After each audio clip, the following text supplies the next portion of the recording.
page 45, section 85. The deputy auditor has asked this may be changed out by a year or eliminated altogether, but what you would do here is change this to 2025 instead of 2024. I wish Senator Sears was here. What was the change from 23 to 24?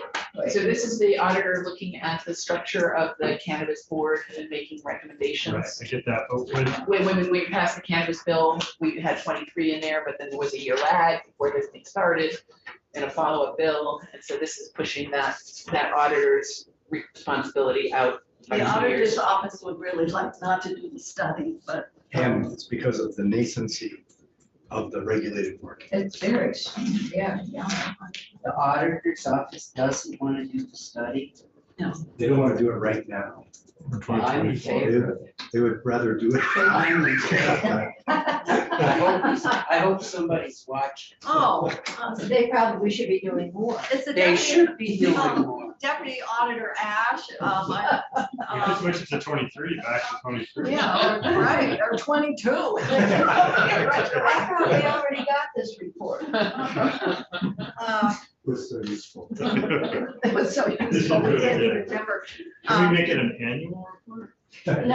What Oh, about- yeah, that would be very what helpful. about- I'll second. Okay, should we 24, 25, or should, well, I guess 25 is option B. Option A is get rid of it, but let's make sure Senator Sears, maybe he'd be willing to get rid of it. What does the cannabis I actually board say think about it? at a certain point, there's a utility in having the auditor look over the whole structure, but I definitely agree, you want it to run for a couple of years, so that you know what the structure actually looks like, because they're still adding. I know, Pieces. well, they Something doesn't. new like this can run amok, you know. So, All right, so at a minimum, we'll push out the date. 25. Maybe we should have the assistant auditor. Section 86 is a technical adjustment. This is a piece in the cannabis taxing world that overlapped with some of the tobacco products, and this is making it clear that the tobacco products that you don't double tax on both the tobacco products and the pieces of cannabis and hemp that don't contain tobacco, because they're I don't know what the types of products there are, I'm not very familiar, but there was the potential that certain types of products could be taxed both as a tobacco product and under the cannabis Can't regime. double tax? Yeah. Okay. so they're That didn't happen, and so this is retroactively applied, but it makes the clarity that is needed for the taxing. Oh, here comes, so they would be taxed. If it has cannabis and tobacco, it's taxed as cannabis. Senator Sears. We just were discussing sections on page 46, and it has the auditor of accounts report, and we have heard from the deputy auditor, Timothy Ash, that his first request was maybe eliminate the report, but at least move the date up to 2025. So we felt at a minimum, we should move it up to 2025. You feel that we should, I think we should do it in 2025. but you don't want to eliminate the report? No, I think good idea to have. Okay, Although you're in Sen- agreement. Senator Westman did suggest bi-monthly reports. To be conducted specifically by the deputy auditor. What do you think? Yeah. I think you should come in and explain himself. That's what I said. All right, I'm gonna close that out. 2025. All right, so let's keep going. Page 47, section 87, this is you heard the Should we, all right, so Ellen's latest language that we have, that's in the list to go over today. yeah, well, they're signed off. Okay. Thank you. Section 87 is the mental health risk pool repeal that Madam Chair, I'm sorry, I have the deputy auditor on FaceTime. Oh. Yes, and what does he have to say?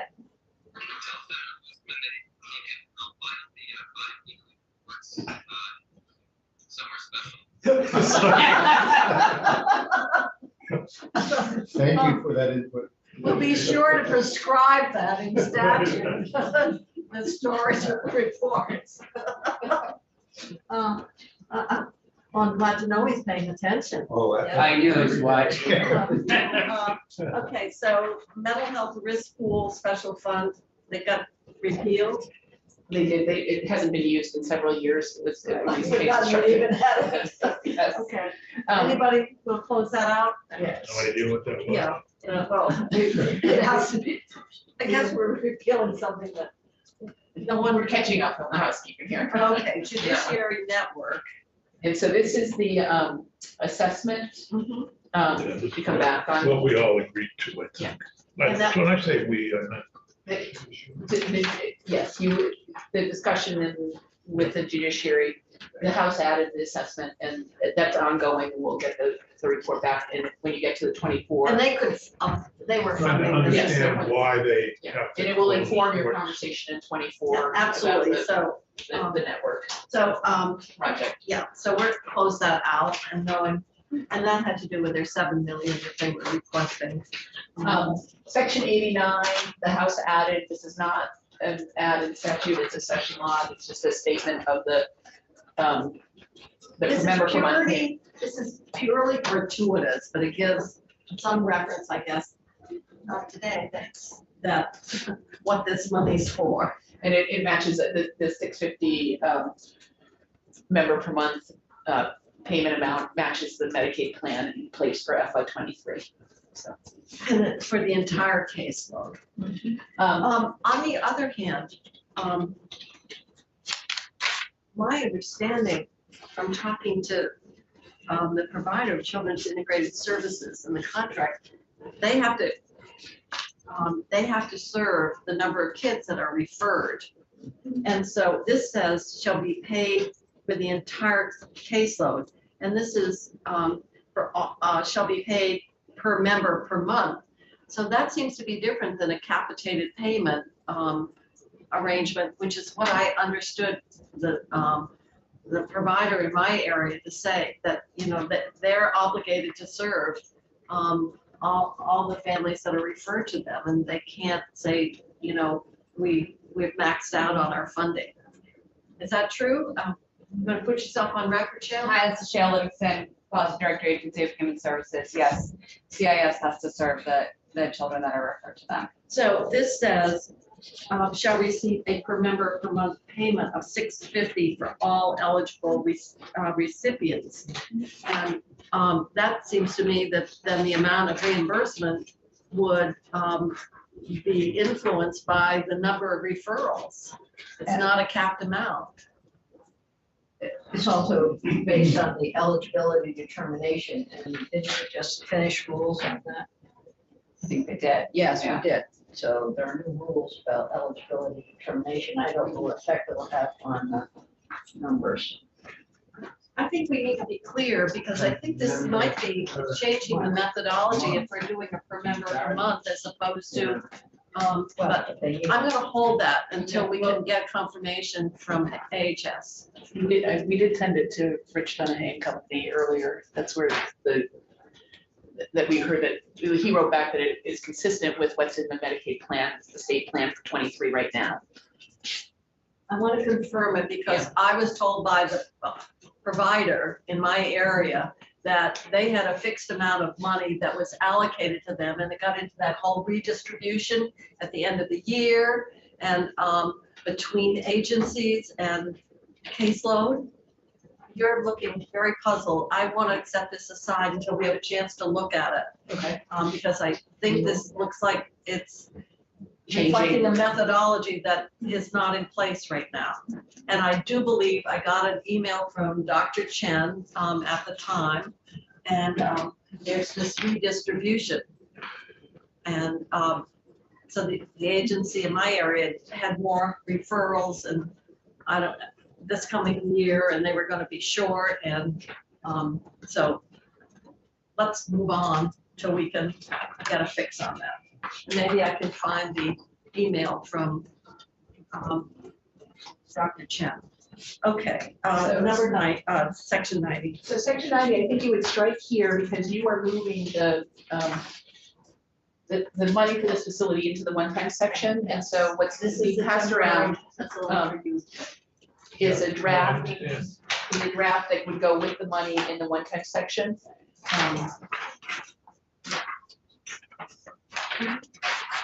And so if the green I don't know is, if you were here when we discussed it. I but we- don't think I was, Well, but what we were saying is this is a one-time kind of Yeah. capital and it didn't belong in the base. We No. wanted it very specifically as a I one-time. think, but I would like to add to the committees that received the report. so if you look at the green on this, is the green, you want to add judiciary to those? Or The red is. the red is within the house and it's what you would strike. And you would have your language that goes with the money specifically in the one-time section. And what's drafted here in the green is what you had mentioned as a report back. And do you want to expand? I just want to add the Senate Committee on Judiciary and the House Committee on Institutions and Corrections. Okay, in the green up at the top. Yeah. Okay. These are extra. Yeah. Should take it home and recycle it. No? Yes. Wow. No. Okay, so. We have delinquents. Yeah, no, for sure. Yeah, so we'll make those additions, Stephanie, got them? Yep. So with judiciary and, Housing. House Committee on Corrections and Institutions. But the note we'll move, your money, your language will run with your money in the right place. and this goes. Yeah. Now, are you with that change? Yep. The money's the same, but it's one-time appropriation, we wanted to have it one time. Does it replaces all the language? Section 91 is the temporary housing work group. Oh, well, this gave the secretary of the agency, remember, cardiac arrest. Because she provided a list of all the studies and convening, including one with a broad array of stakeholders. So I thought we had all the studies that we needed. We just needed to implement them, and the bottom line is we've got to build more capacity, and studies don't produce more capacity. And so they felt this was very repetitive and did not support it, and felt that the work was extraordinary, and then it was unneeded in light of the amount of time that had been spent on studies. And sometimes when things are difficult, we think a study will give us the answer that has eluded us. But Well, it allows us to say we're waiting for the results of the study before we make a decision. that's exactly what it's doing. Is there any reason that D on page 50 might serve a purpose for the implement and identify sustainable? Well, I don't know what that would be. So, but, I mean, right now, what we're asking for is a plan. But if we're not going to ask for a plan because all the studies have been done and there are plans out there, maybe we just say, Well, it says shall implement the identified sustainable housing plan on January 1st in line with the recommendations made in this report. just say, We have to implement implement it on an July. identified sustainable plan on July 1st with recommendations. Just take that out. Well, I think they're saying is like on April 15th, we got a plan that gave recommendations, is saying they should implement them on July. we have, 1st. Will this bill pass by? I don't know. I'm just saying that Do you want to, we want to see some action, I think, rather than, another plan and Yeah. another study? or. All right, so we have Sheila Livingston here from AHS who might be available to help us with this, and whether it's necessary or whether there's something else that perhaps can get us to the same place without repeating what we've already done in the past.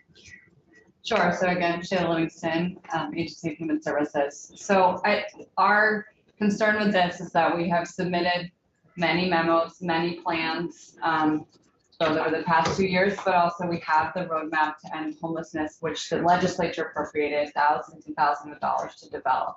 And we still believe is actually a very solid and important piece of work. The budget that we put forward is our idea for how we start to address this. Nobody is pretending that it's going to solve homelessness this year. It's not. And we also acknowledge that we're going to need money for emergency housing in next winter because we're not going to solve homelessness this year. The Department for Children and Families is the safety net provider. They're the provider of last resort.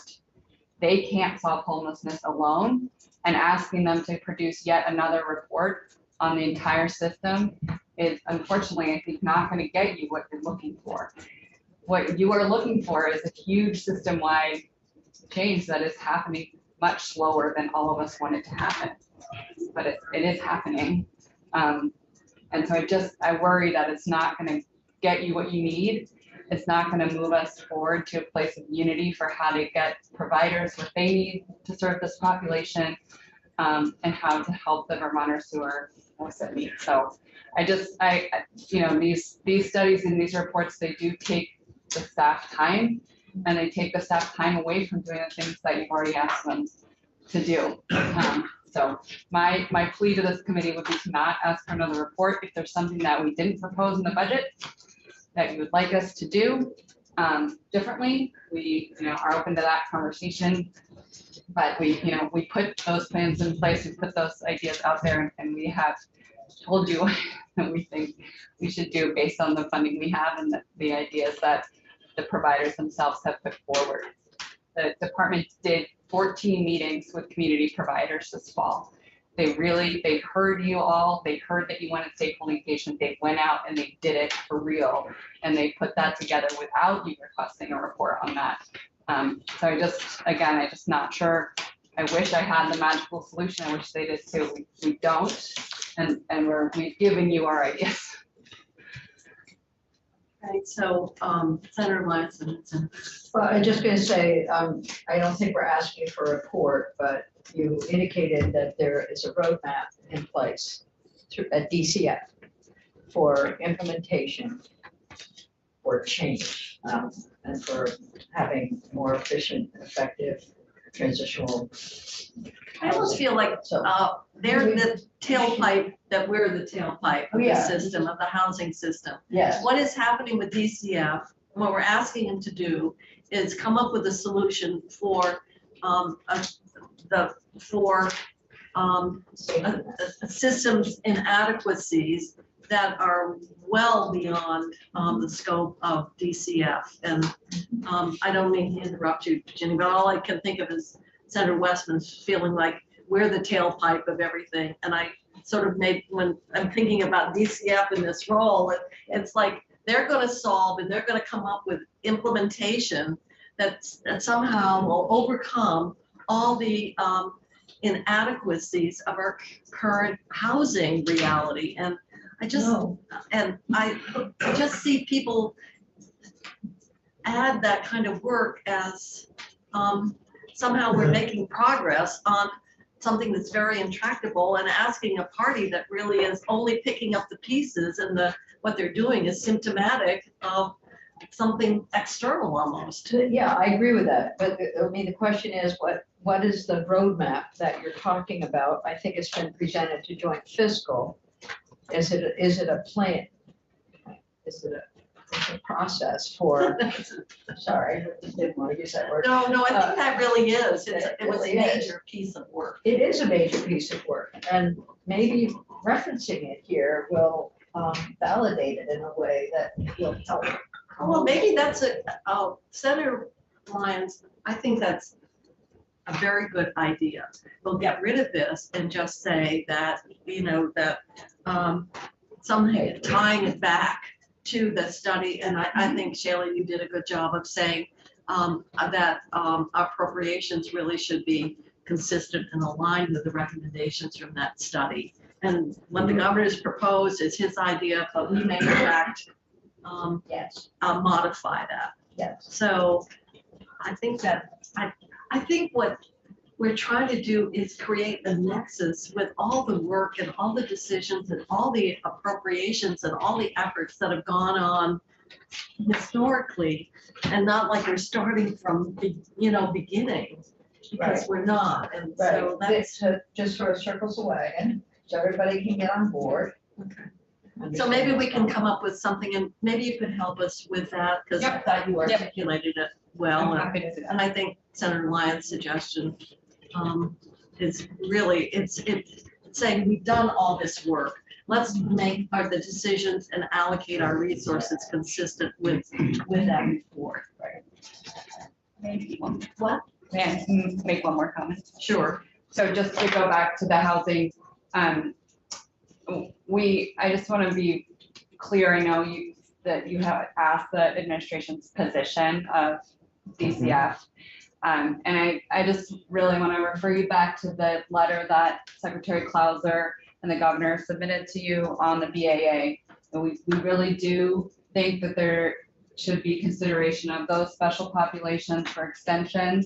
I think specifically when you think about kids staying in the school systems they're in through the school year, that's a really good example of a very, very important reason to consider that. But I do think that we all need to recognize, kind of going back to what I said previously, that the hotel motel system is not the solution we want for Vermonters for housing. It just really isn't. And so I think I kind of implore this committee to consider again, if you have that funding and you're thinking about investing that in Vermonters, what is it that is going to make a difference in their lives going forward in the long term? Is that another month, 2 months of being in a hotel room? Or is there something else that we can do with that funding? Because it's really important when we think about that plan, for example, that didn't have, let's put Vermonters in hotel motels as the solution to housing. So just implore you to please consider that again. I know you already talked about it, but it's a really hard thing to end a program like this. It's a really, really hard thing, but I need this community to know, we are turning families away today. They are calling DCF with kids and we say, so sorry, we don't have a hotel room for you. And so I want it to be very clear that we're not housing all Vermonters right now. It's not what's happening. And then if we just keep extending it, we're going to continue to not be able to do that. And unfortunately, that program, because the way it was designed and built, was not designed and built for this scale. And there is not a way for them to prioritize. I wish there were. It was more of a public health emergency. It's emergency response. And I said, could you just prioritize the families the legislature wanted you to? The answer is no. And it's partly staffing, it's partly IT, but it's also partly this population. It's not the kind of population you can just call back and be like, oh, hey, I have something else for you. Because they're not necessarily going to answer the phone. You might have lost them. So just implore this committee to please consider that deeply. And thank you for listening. Senator Burchett. I was wondering about the recommendations in the April 15th, 2023 report. What is that? That's one we're not doing. What this is saying, the report's due on April? Yes. Oh, right away. Oh, okay, that's.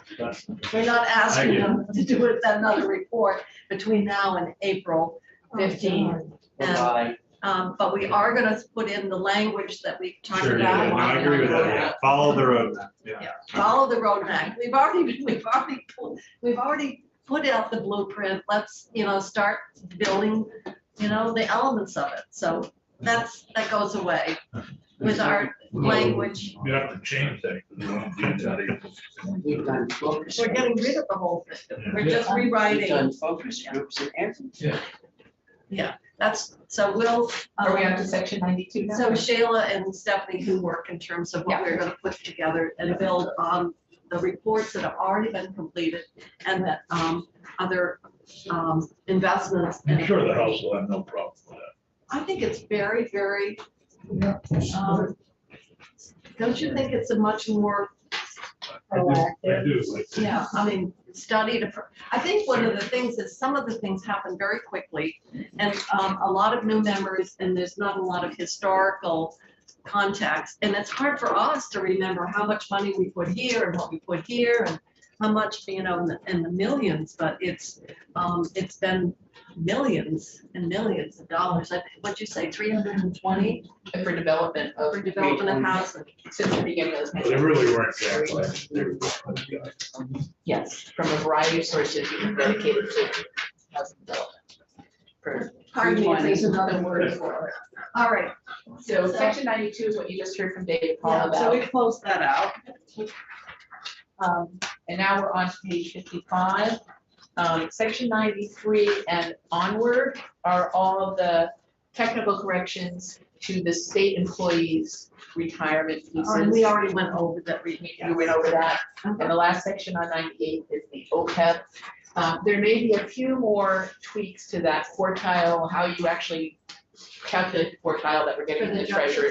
treasurers. For the judges and the other, it's not just for the judges, it's any group, but the judges were the ones that illuminated that it was problematic the way we had written it. And so there might be further technical clarification around that. I've been notified by Chris Ruth that the counsel at the treasurer's office is looking at it. They better give us Yeah. clarification. And Recommended, assuming this bill goes to conference, he'll still, we'll have an opportunity, to. another bite at the apple. Yep. Okay, So that gets you through the walkthrough. oh my gosh, And then I have a list of things to circle back on. all right. So, We can start closing out some of the things that we kind of kept open. Yep. And Stephanie has a long, a pile. she was working over the. So I leave this alone. The first one is the 1.7 that is in the budget in Medicaid. It's in global commitment funds for the Non-emergency transportation.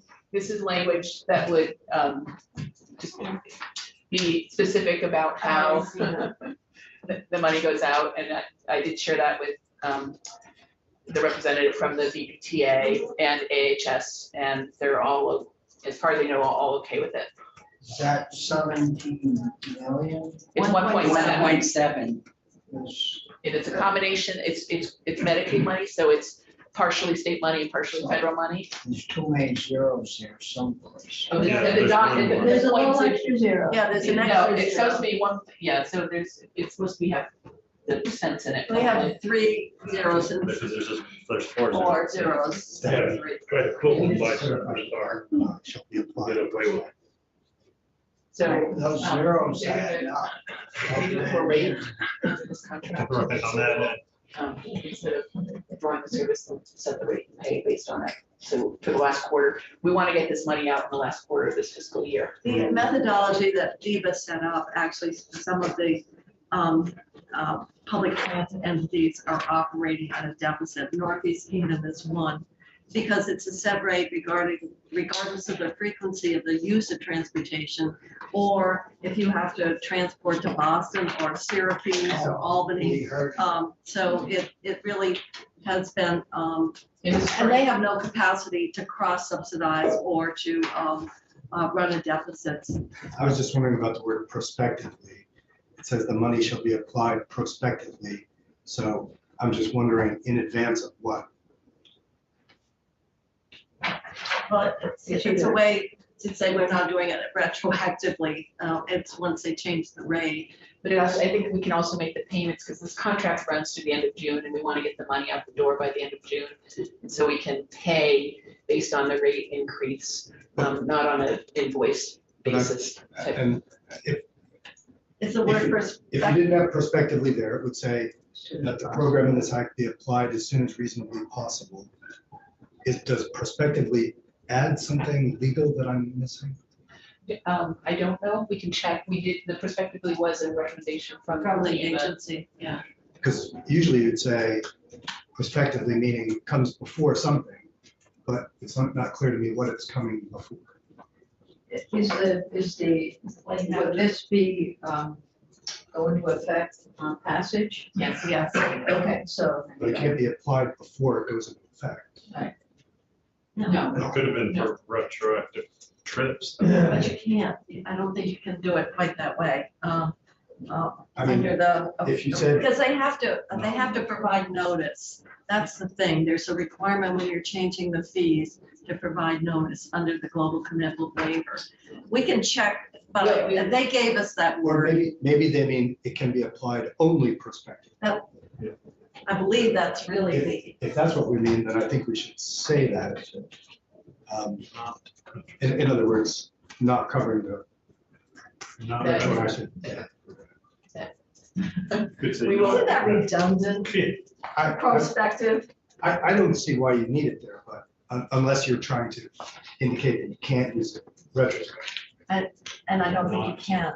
So, we can double check of why, but that came from the agency. And Shayla, you're typing away, so maybe you can find out why. You're typing away at something. Perspective was used. Okay, we will, we know who to circle back to in AHS on it. Okay, but this is how we're gonna get the money to deal with in that, and everyone agrees with the reimbursement methodology. It's it's I'm impossible. good with it, whatever you do. Take the zero out, no, whatever you do is prospectively You could applied. care, right? All right, Taking the zero. all right, so let's move on. The next piece I have to circle back on is the, Maybe you doing these as we go along. Did you put in those 4 zeros? that was me, I'm a bad typer. Oh, I thought you were trying to always make money here. They're trying to sneak it by star, you know, trying to save money for the farm. This is the, this is the language, I don't know, on the Howard Center, buying the building in Rutland. And you had asked for a different approach than what was in the House language. This has been shared with the Howard Center folk, and they asked for the addition of the word educational along with the residential. But this construct, they have said that Yeah, this they didn't language is. feel that this was what they needed to move forward. There was agreement that the building was for sale. We needed to preserve that treatment capacity. The rent was 120,000 a year, and so this is for the purchase. And There's more than one building. It's a group of buildings. More than one address. yeah, I think so. There's three. Yeah, 71, 73, and it says properties. Which one's Park Street? That's the one over by the fair. Oh, yeah. So this has been reviewed by Department of Mental Health as well. I don't know if I sent it to Barbara, but I'll double check. I'm just not like. GCF. No, this is, don't you remember, these are Act 248 and probably was a 6 of them. All right, So unless we hear differently, this has been reviewed by Howard folk, and it's their top priorities to preserve this facility, which is up for sale, and we felt that very strongly yeah. that this was really important to maintain. I think I was sent it to AHS central office, but I don't know if I sent it to the Department of Mental Health. No, I believe so. Well, they used to be, because we used to get. Well, it does say adolescent, Let me see. program for. Oh, yeah, adolescent males and sexually harming behaviors. That's exactly right. Well, anyway, our agreement was we absolutely needed to keep this facility in operation. And the only thing is, I think we need a hyphen between community-based residential and educational program. Isn't that true? Okay. What else? I have a different question. So that first clause after A, prior to granting funds greater than the amount required for a refundable purchase deposit, Commissioner of Mental Health Review Assistant shall review. Then the review should include, and then we get a status update. But it sounds as though, and maybe this is the intent, that the Commissioner of Mental Health can put a deposit down immediately and then can conduct the review and then without sign off from anybody can spend the money to buy the building.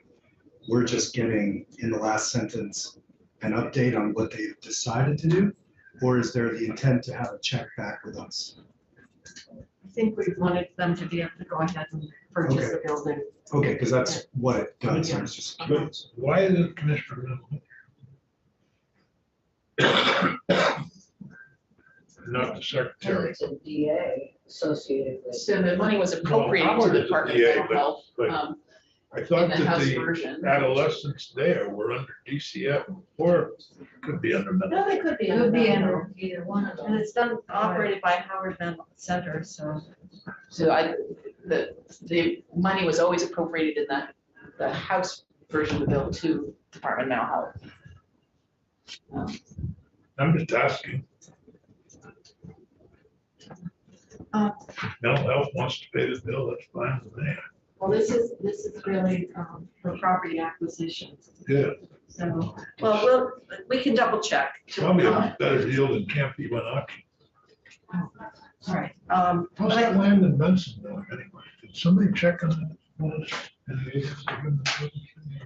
Did we buy land? in Well, Benson? you know, we bought the land on Lake Champlain from Campy Wanaki. They're long gone. I don't know what happened to that land. Well, can that wait until after the budget adjustment? Maybe we need to put it in the budget. I didn't hear a thing you said. All right, we'll just double check, but it's been mental health all along. This allows them to move forward, purchase it, and keep that program cited. Okay.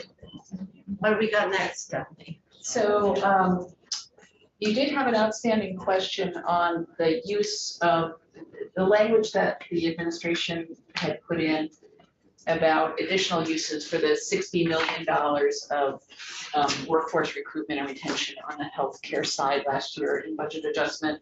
There was the last, more on that side. The last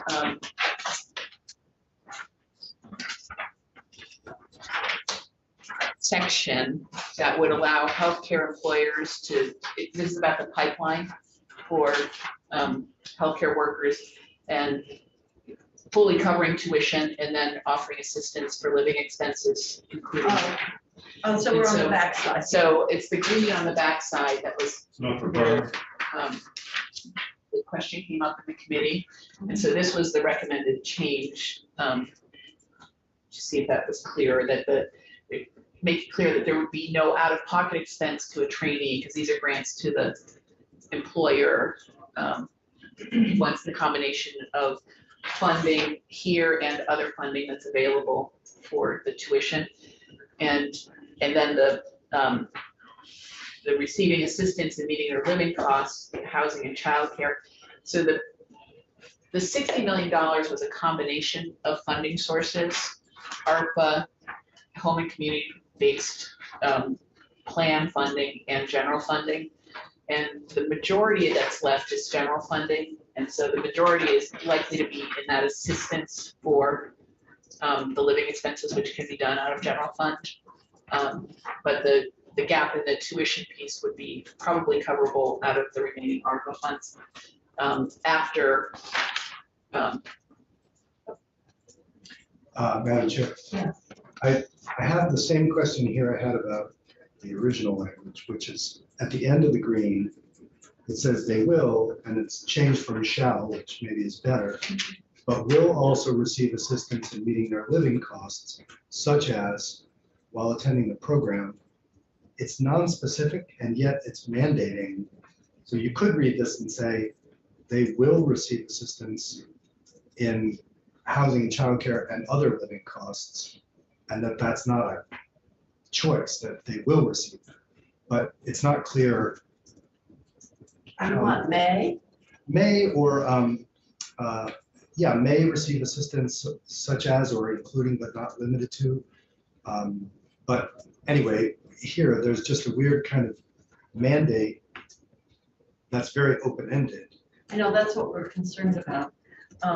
May or work. Well, it makes it clear there's no out-of-pocket cost for tuition and fees incurred by the Yeah. trainees. Get rid of the comma, because there's no consensus there. And trainees will also receive assistance, may also receive assistance in meeting their living costs. Up to the remainder of the appropriation, making it clear that there's a limit. And then- As allocated funding allows or something. Yeah, something like that, yeah. Yeah. Okay.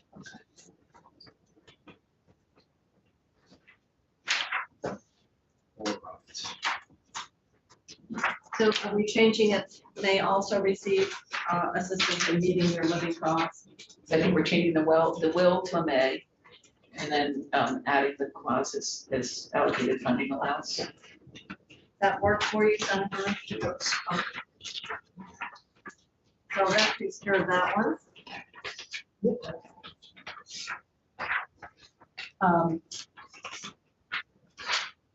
The question came up about the Vermont Life piece that's in here, and Jen Carby did. Stephanie has done a lot of research on your behalf. Well, So so with Jen that actually did the copy- research, I'm just giving you a piece of paper. So the upshot is that we have no longer registered the name with the Secretary of State, and Jen did some further research and sent it an email while I was. She actually looked at the federal law. She She told did, me. yes, she did, and it expired in 2021. We do have the domain name still in several places that are, and they're just letting those expire as they come up state-wise. So as an asset of the state, I don't believe it's an asset anymore. They could try to sell them before they expire. Wow. Maybe Richie What, the will buy it. domains? Yeah. If you try to sell this, you'll get in trouble. Don't make any money.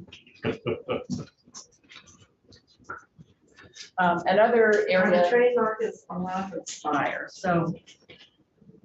So somebody could take it up for free? Yeah. That's nice. I think it's horrible. I It's think we too, should keep. too late too though. late Nikki. now. We tried to sell it I know, we did try. and we got into so much hot water, it's not funny. But Jen did say there's a couple more places in statute that Vermont Life is I don't know if referenced, you so learned she said something. that we want to repeal that under, do the housekeeping on the underlying statute on Vermont Life. We should probably do the cleanup on these couple other places where it's mentioned in statute. We probably should. Yeah. All right, well, it was worth exploring, but we hit the brick wall. So I know Jen did quite a bit of work. And obviously, Stephanie had her follow up. So. On Friday, I handed out a rewrite of the downtown tax credit. We weren't sure of the date at that time. I did hear back from Commissioner Hanford that the date as it was drafted is fine. We'll stay That with was 25. 24. 24. And then if for some reason he doesn't think he can actually use that capacity, he'll be back in a year to kick it out to 25, but it's likely that, so he's okay with the 24 date that's in there. And that's consistent with the underlying 2 years that, that was done last year. What I'm passing around now, is coming back to Justice Reinvestment 2. This is a packet of, language. And the commissioner did send this morning or yesterday afternoon his recommendations for how to spend the remaining 1.3 of money that's already appropriated, that was carried forward from FY22, that the Joint Justice Oversight Committee did not allocate. And his recommendation is $1 million for a care management tool. And the remaining money, $342,000 to the community justice centers for that money that was appropriated in 22 and unexpended. So they want $1 million for, And there's an a, IT, right? yeah, there's a memo on the second page is the memo from the commissioner. The Justice Oversight Committee was supportive of this because better DOC case planning. data's awful, right? Yeah, data's horrible and better case planning will be hopefully resolved. Yeah, you've been lamenting the inadequacy of the data to help. Yeah. Madam Chair, Yes. Senator Perchlik and I have a meeting we have to go to at 4. We leave you with a form. Why are you smiling? Believe me, I would rather stay. Is there anything in here for Burley? No, not yet. But there will be. So, so you're all set with? Yeah. Because we were waiting for their recommendation and, all right, so. So if you are in agreement with the commissioner, we would just have that section, which I've labeled as 1, as authority to go forward with that expenditures, the 2 recommended expenditures. The bigger question is the 1.9, that is FY '23 money, and that's the third action. It's got a little red arrow that's not specified, and so because the conversation about the base of joint justice, the justice reinvestment 2 is still open as you get to 24, do you want to sort of reserve that money? If you don't have words, then it's up to We don't see. We want to make sure that we're making it clear. Right, we reserve that money for 24. So I put in language that would reserve that money until the General Assembly acts, or if you don't act on it in this session, then joint justice oversight would be directive on it. But I have a feeling you'll revisit this when we get to the big bill. I think so. Okay. And if you do those 2 things, then I think you should do the 2 housekeeping pieces that were recommended in the administration's language regarding the language from last year, which I think you need to fix in X3. And then X4, instead of rewriting that language because you reserve the money up in X2, you simply strike. That's not needed anymore. It's not needed anymore. So are you all set with the X3? Any funds authorized to be used on justice reinvestment programs may be spent over multiple fiscal years until expended. So even though you're giving the authority to spend $1 million, give the money to the community justice centers, it may take more than 23 to get that money expended. Fine with me.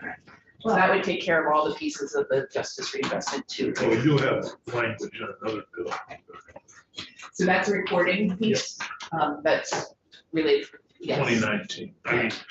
That would give you the baseline data that you need for understanding what the trends are against this expenditure as well. All right, so we'll close this language out. I think it does what we wanted to do. Okay.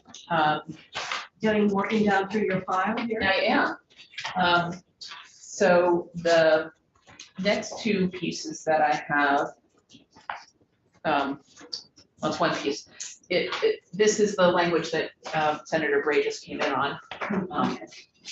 And this was language that I was asked by the administration, and that is to get authorization in statute for the tax department to release data relative to fuel taxes. And the amount of fuel, so that you can understand the amount of fuel by different types that are being utilized out. What might go on that?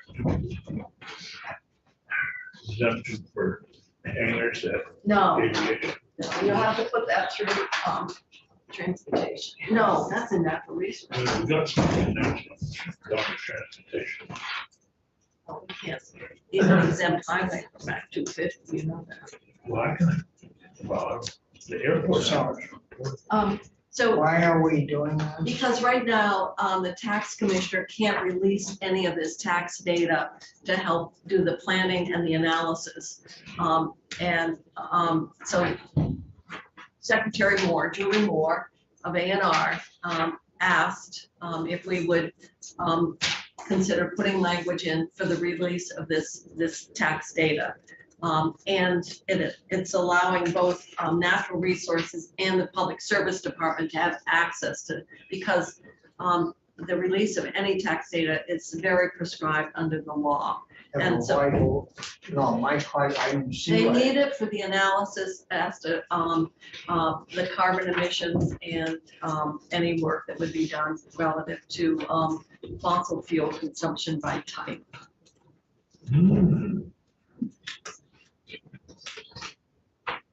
It is necessary. No, it's very. It gives you baseline data. It gives you baseline data.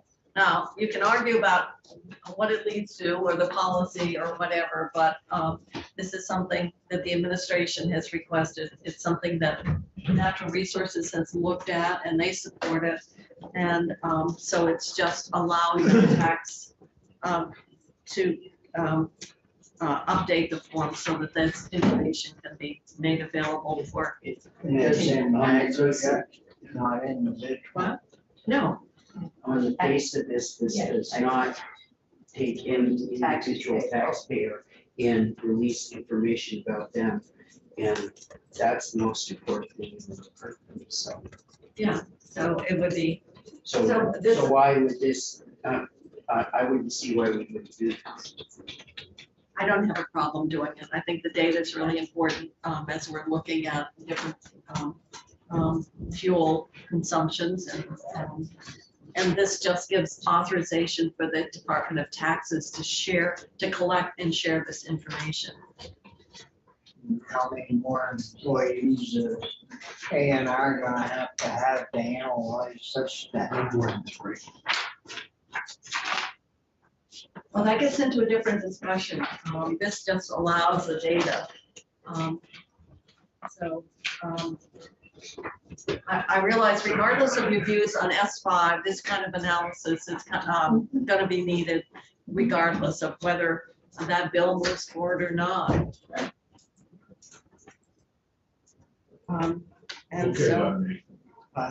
It's okay, I don't think it does any harm. so I think that, and it's not written up, it's not, we don't amend, I mean, all I'd like is just the language. It's not being, It won't be a bill, It won't these two sections will come into the budget adjustment.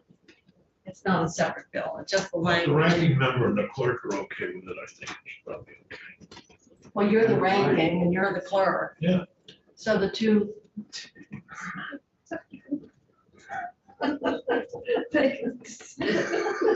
And advisor chair.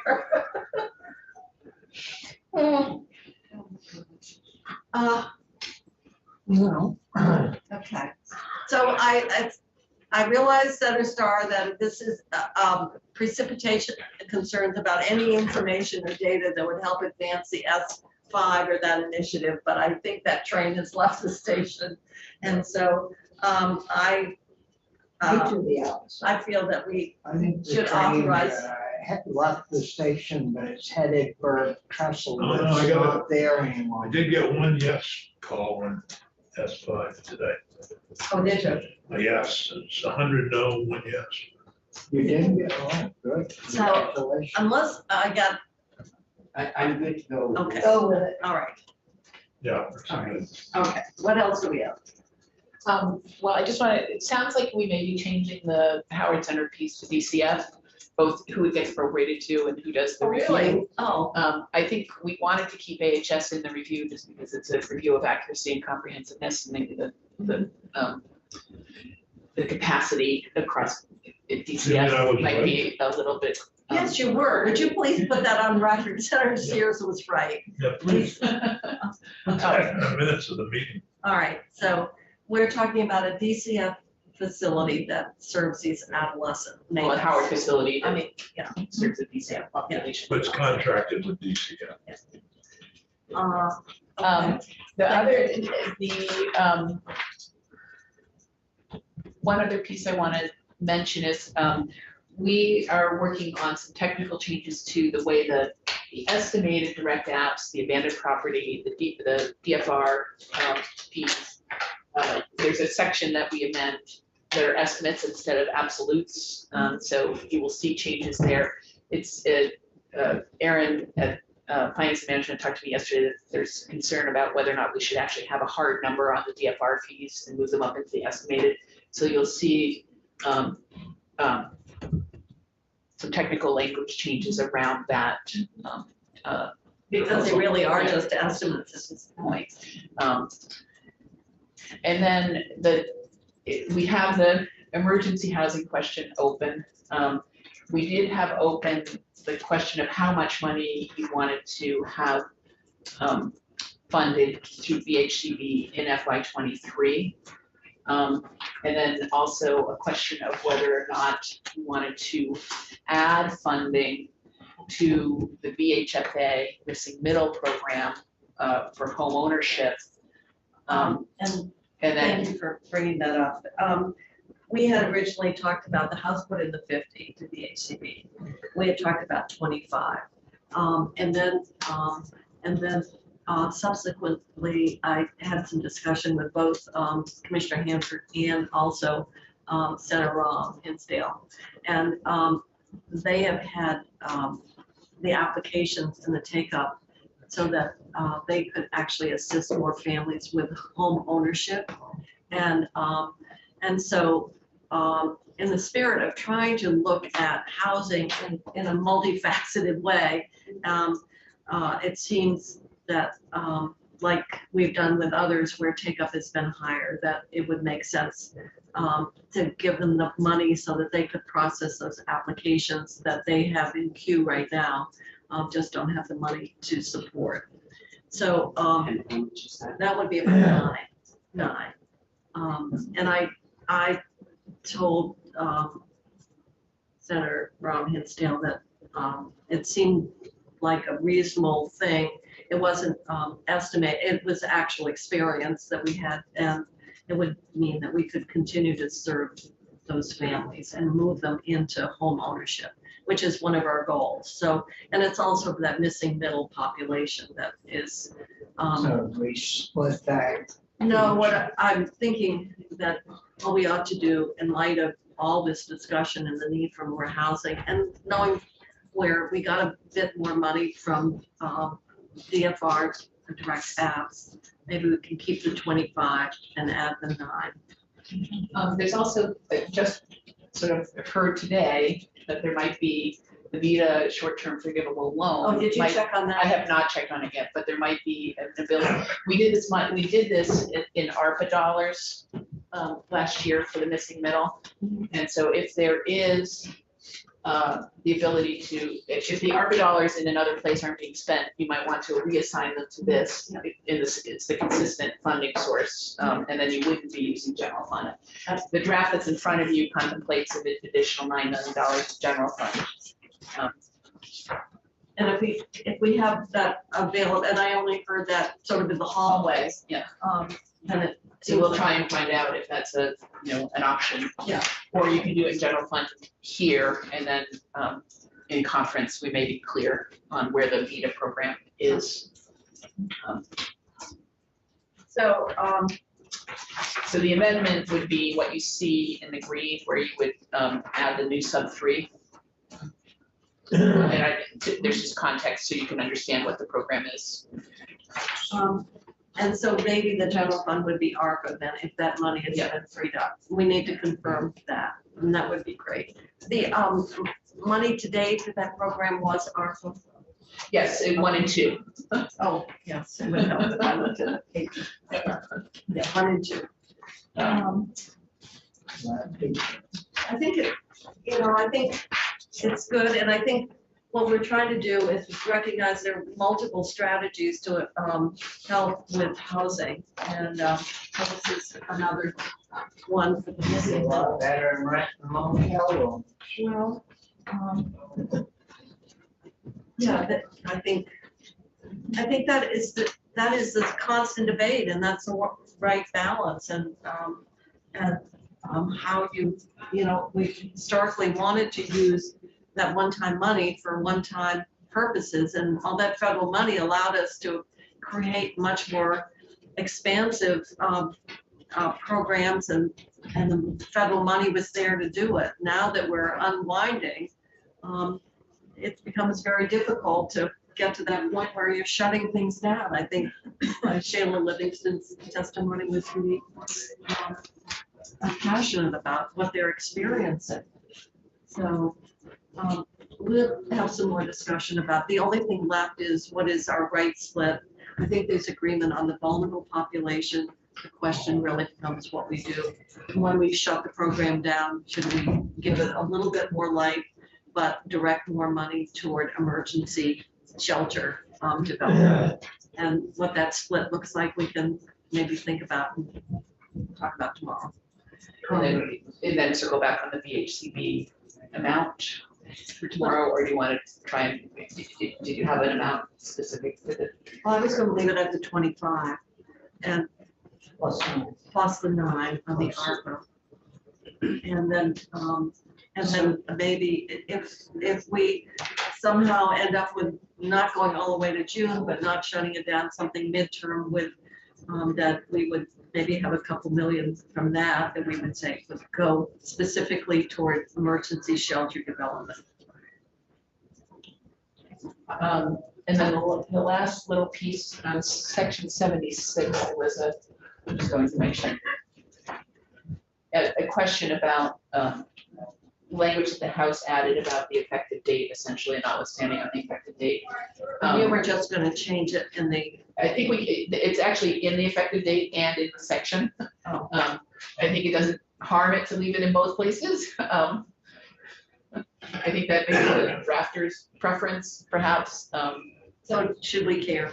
And then the last question I have is, we're gonna try and resolve the children's integrated service rate issue, Yes. but the other option is to take that section out, and then it would be an item for conference, and that might give us a little more time to resolve that. All right, we can do that. Although maybe if we don't have an answer by tomorrow, We'll take it out. We'll take it out, and then it'll give us time, not hold up the bill, and then we can get clarification before we conference and whatever we have for information. So I think we're very clear on what's left open, and we'll have a final bill in front of you tomorrow, so that we can close up those last pieces, and hopefully you can vote the bill tomorrow, and it can be, you can second reading on Friday, if you get it out of the committee tomorrow. Wow. Pretty good. It's a, have to be ready because the chair presents the BAA bill. Trust me. Trust me. Okay. Thank you, Stephanie, and everyone from Joint Fiscal and Andrea to get us to this point. It's a lot of detail to keep track of. And, no. And if something gets left out or, something needs to be modified, that's the advantage with the committee of conference because it allows us time. And generally, anybody who's got an interest in the bill is looking at it and brings anything that needs correction to our attention. So, Me too. so we'll. Can't think of anything. All right. So I think then it's 4:15 and we're going to have to move into another meeting. So I'm going to suggest that